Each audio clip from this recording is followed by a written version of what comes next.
ندیم ہمارے ساتھ موجود ہیں. آپ نے پریس فریڈم کے حوالے سے بھی ندیم آپ نے بات کی. پاکستان میں پریس فریڈم کتنی ہے اور کیا اس حوالے سے ایشوز ہیں؟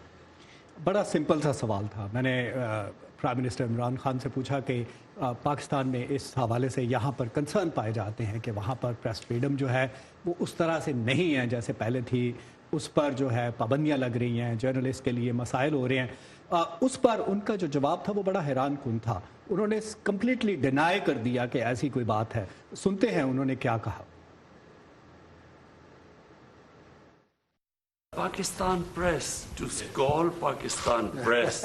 یہ کہنا کہ پاکستان کی میڈیا پر پابندی لگائی گئی ہیں. پاکستان میں پریس دنیا کی آزاد ترین صحافتوں میں سے ایک ہے. میں گزشتہ 10 ماہ سے وزیر اعظم کے عہدے پر فائز ہوں اور مجھے پاکستانی پریس کے ہاتھوں جتنی تنقید کا نشانہ بنایا جاتا ہے اس کی مثال نہیں ملتی. اس لیے یہ کہنا کہ پاکستان کے میڈیا پر پابندیاں لگائی گئی ہیں ایک مذاق ہے. Pakistan press is a joke.